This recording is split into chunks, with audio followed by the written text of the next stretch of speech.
Somewhere right now, someone brilliant is still waiting for a conversation that isn't coming.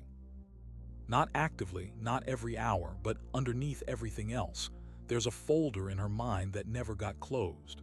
An ex who left without explanation. A friendship that ended over text. A parent who never said the thing she needed to hear. She tells herself she's moved on, and yet some part of her is still, quietly, keeping a seat open for an explanation that would finally let her stop thinking about it. It's not coming, and even if it did, here's the part almost nobody believes until it happens to them. It probably wouldn't help the way she thinks it would.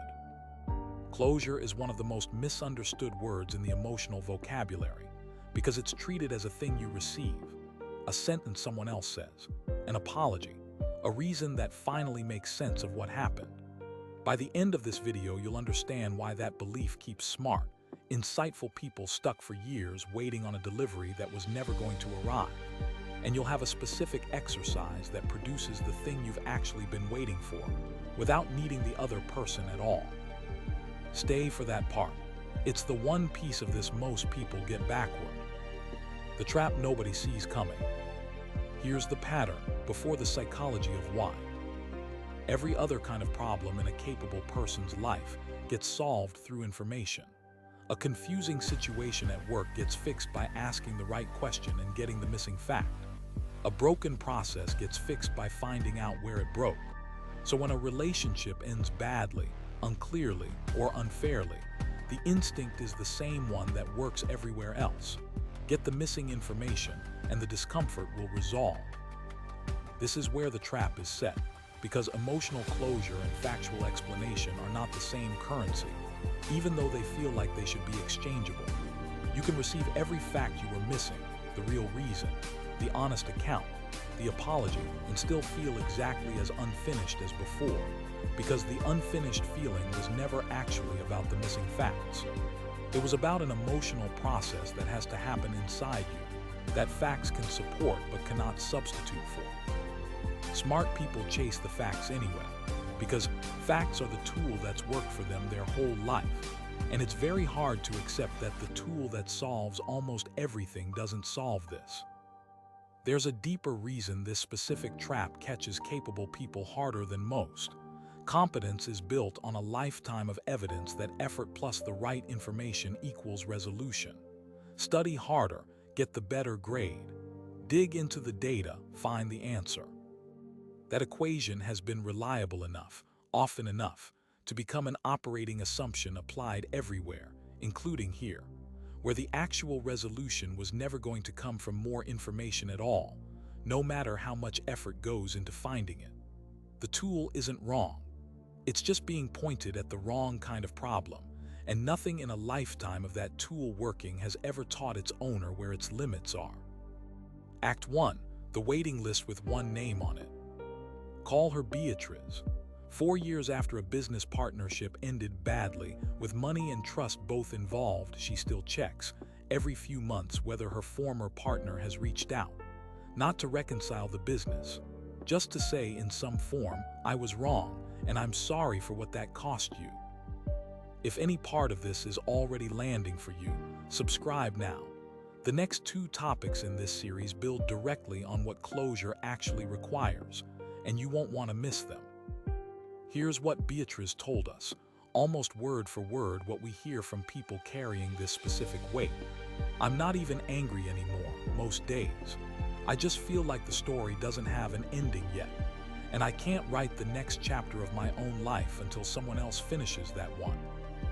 This is the mechanism in its purest form, outsourcing your own resolution to a person who has no obligation and often no intention of ever providing it.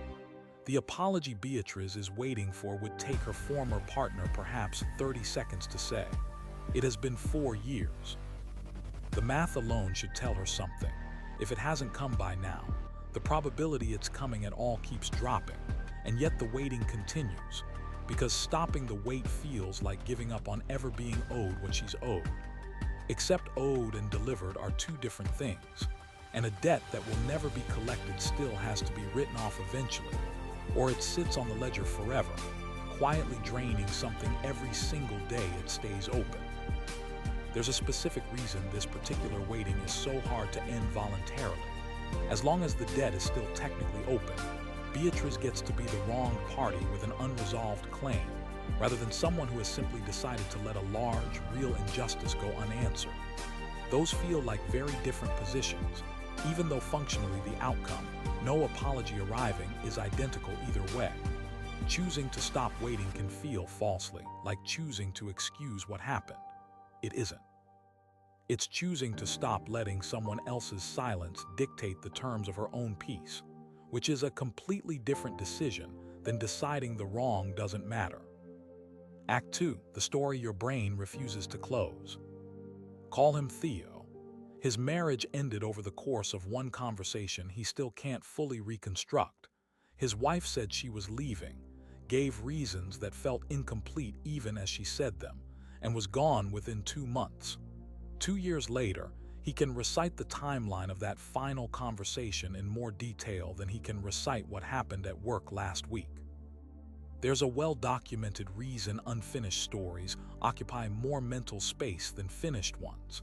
Psychologists call it the Zeigarnik effect, and it shows up everywhere from waiters remembering unpaid orders better than paid ones, to the specific way an ambiguous breakup will outloop a clean one in memory, year after year, long after a clear, well-explained ending would have faded. An unfinished narrative reads to the brain as an open task, not a closed one. And open tasks get flagged for ongoing attention the same way an unanswered email sits heavier in your mind than one you already replied to. If you've got one of these open-loop stories running in the background of your own mind right now, hit like before we go further. It helps this actually reach the people stuck in the same loop. Theo's problem was never that he's bad at processing emotion. It's that his brain is doing exactly what brains do with incomplete information, treating it as unresolved and returning to it periodically to check for updates. The same instinct that makes you recheck a door you're fairly sure you locked. The story genuinely doesn't have an ending that makes sense to him. What Theo hasn't yet accepted is that some stories don't get one, and the loop doesn't close because a better ending finally arrives. It closes because, at some point, a person decides to write the ending themselves rather than keep waiting for the real one. There's a specific detail in Theo's case that shows up in almost every version of this pattern. The parts of the final conversation he remembers most vividly aren't the clearest parts. They're the most ambiguous ones. The sentence that trailed off. The reason that almost made sense but not quite. Clear, complete information tends to get processed and filed away. It's the gaps specifically that keep getting revisited, because a gap is exactly the shape a thing memory can't stop probing, the way a tongue keeps finding a chipped tooth. 2 years later, Theo isn't replaying the whole marriage. He's replaying roughly 90 seconds of ambiguity, over and over, because that's the only part of the story his mind hasn't been able to file as finished. Act 3, when you finally get the answer and nothing changes. Call him Femi. Estranged from his father for over a decade, he spent years believing that if he ever got a real explanation why his father left, why there was so little contact, why apologies never came, something inside him would finally settle. 2 years ago, in a single difficult phone call, he got it. A real explanation. Detailed, honest, more complete than he'd expected. He told us, "I remember hanging up and waiting to feel different. And I didn't.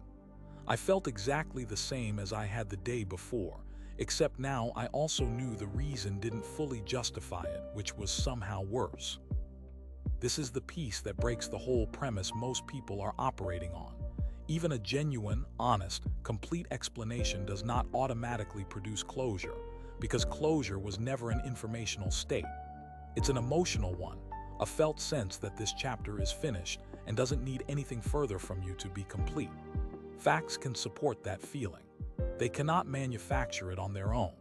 Femi had spent a decade assuming the explanation was the missing ingredient. It turned out the missing ingredient was something he had to build himself, independent of whatever answer eventually arrived. and no amount of honesty from his father was ever going to do that building for him. What makes Femi's case especially instructive is what happened in the months after that phone call.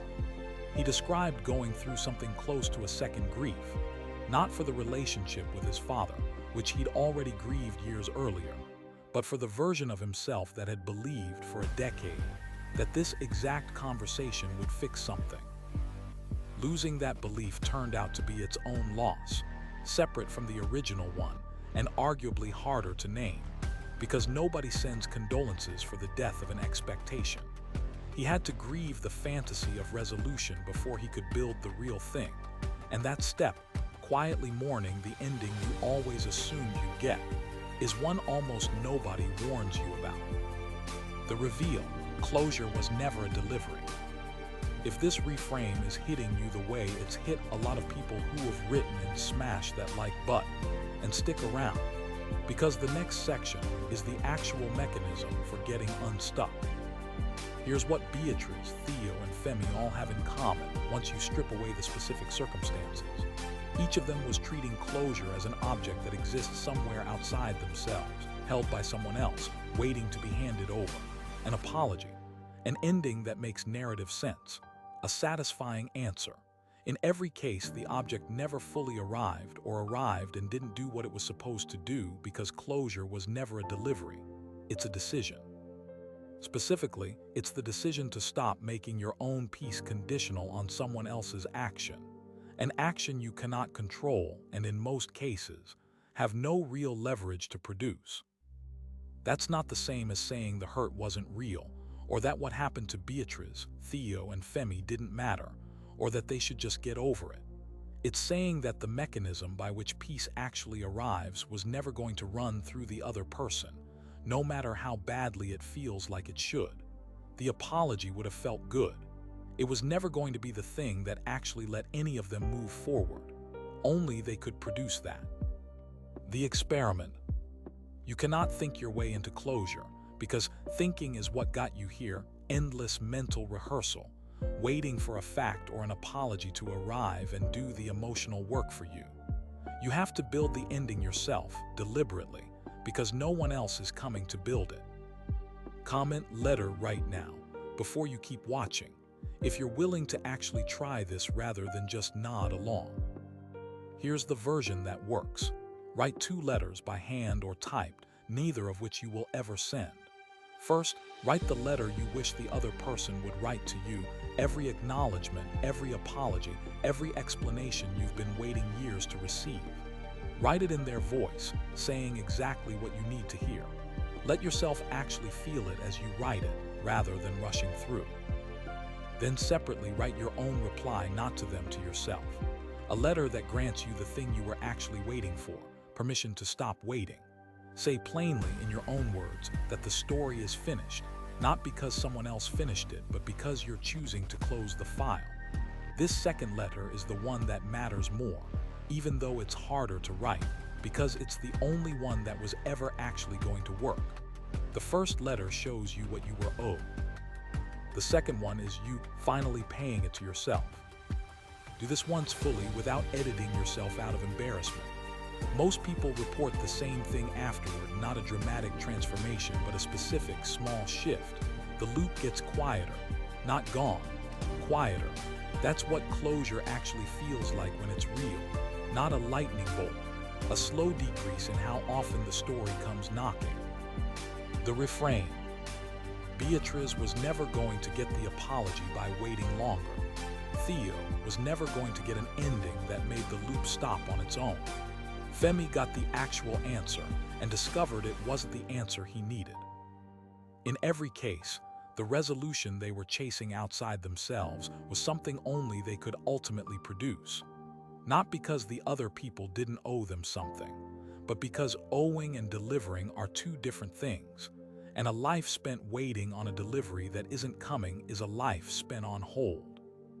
That's the pattern under why smart people never get closure. Not weakness, not an inability to move on. A quiet, understandable mistake about where closure actually comes from, outsourced to someone else for years. when it was always something only you had the authority to grant. If there's a story in your life that's been open for longer than it should be, the two letters are where to start. Not one more attempt at the real conversation. You've likely already tried that. And if you've ever noticed that even your best days come with a flicker of dread, a sense that something this good can't last, that fear has its own mechanism, and it's more common in high-functioning people than almost anything else we cover on this channel. That's next on Mental Index. Subscribe and turn on notifications so you catch it. And check the pinned comment for 2 short clips going deeper on pieces of this pattern this video didn't have room for.